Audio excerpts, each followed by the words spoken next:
Thank you. It's a real pleasure to be here and to be part of the press program. And I'm going to be covering 2 abstracts in one talk and the same this afternoon at the session. Here are my disclosures. I will note this study that I'm presenting was funded by AstraZeneca.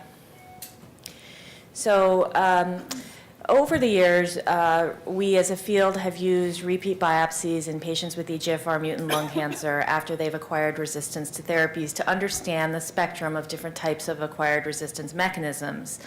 And we've seen that up to 10% of patients at the time of acquired resistance progressing on first or second generation EGFR TKIs, and up to 25% of patients progressing on third generation TKIs will have resistance driven by MET amplification.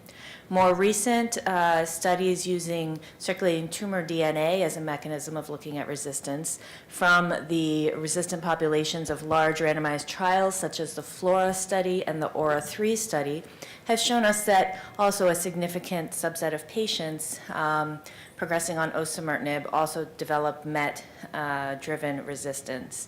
And this type of clinical work really bolsters preclinical work going back now 12 years to Jeff Engelman's seminal paper in Science, first describing that MET amplification may be a resistance mechanism among EGFR mutant cancers.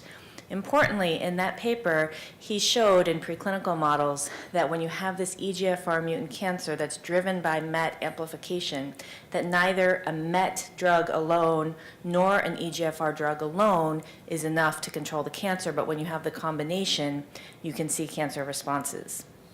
So that's the premise of the clinical trial that I'm going to show you. TATTON was a multi-arm trial looking at different combinations of drugs together with the third generation EGFR inhibitor osimertinib, and the arms that I'll be presenting have to do with the MET inhibitor savolitinib in combo with osimertinib. All of the patients in the TATTON trial were EGFR mutation positive and had been previously treated with at least one EGFR drug. And for the savolitinib arms, patients had to have a recent biopsy proven to be MET expressing or MET positive. This had to be after their last line of therapy. In the subsequent slides, the arm of patients that developed MET resistance after a first or second gen TKI are coded in green in all of the slides, and then the separate cohort where the MET-driven resistance developed on a third generation drug are coded in blue. But both of these cohorts received the same treatment. The dose had been established in the dose finding portion of the study, osimertinib 80 milligrams orally daily, and savolitinib 600 milligrams oral daily. The primary endpoint of both of the cohorts was safety and tolerability. Efficacy endpoints were secondary outcome.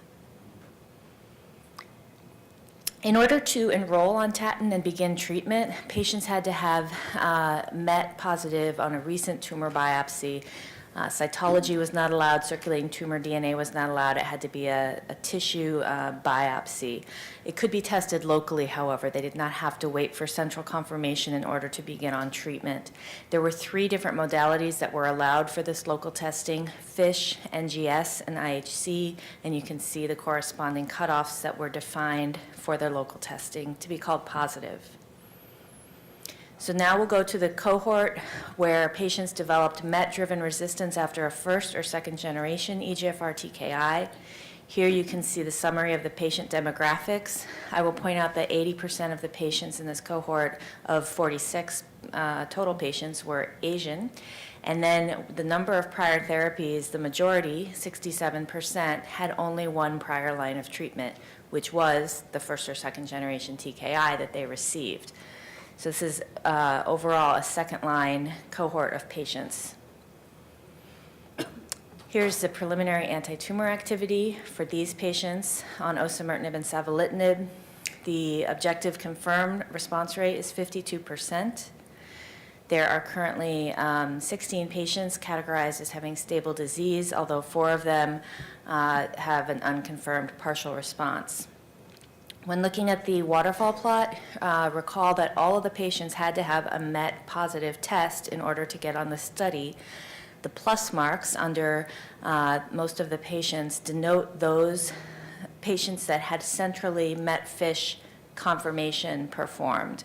The most common reason to not have a plus was that tissue is insufficient to perform the central testing. The adverse events for this combination are summarized here. In general, grades 1 and 2, nausea, diarrhea, fatigue, decreased appetite, and pyrexia were the most common observed. Grade 3 or higher adverse events were rare. So now we'll turn to the second cohort, which is patients who developed MET-driven resistance while on a third-generation EGFR TKI. And here you can see the patient characteristics from this cohort of 48 patients. Again, the predominant race is Asian, but notice the difference now in the number of prior therapies for this arm. There was only a single patient that had received the third-generation TKI in the frontline setting, whereas there's 27% of the cohort had 3 prior treatments, and an additional 27% had more than 3 prior treatments. So this is a much more heavily pretreated cohort than the first cohort I showed you. The common clinical scenario for these patients was that they would receive a first or second generation EGFR TKI initially, and then typically develop T790M, which led to administration of a third generation TKI. And then it was the resistance that developed on that third gen TKI that was driven by MET and led them to this study. And you can see in the bottom row, as far as the type of prior third gen EGFR TKI, that over 75% of patients had received prior osimertinib, either as their only third gen drug, or some people had also received OC and sequentially an experimental third-gen TKI. Here's the preliminary anti-tumor activity for this cohort. The objective confirmed response rate is 25%. There are currently 21 patients categorized as having stable disease. Included in that number are 5 patients with unconfirmed partial responses. And again, all of these patients tested MET positive at one lab or another, and the plus symbols designate those who had centrally confirmed MET-FISH positive tumors. The adverse events on this arm were quite similar in nature and frequency to the first arm, primarily grades 1 and 2 GI side effects. So in conclusion, these 2 dose expansion arms of the TATTON study show that osimertinib plus savolitinib has an acceptable safety profile.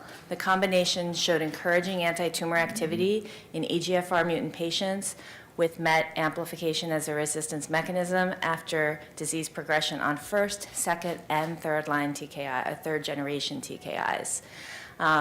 Our data suggests that the combination of osimertinib and savolitinib could overcome MET-driven resistance, but certainly further research is needed to determine the final effectiveness of this therapy.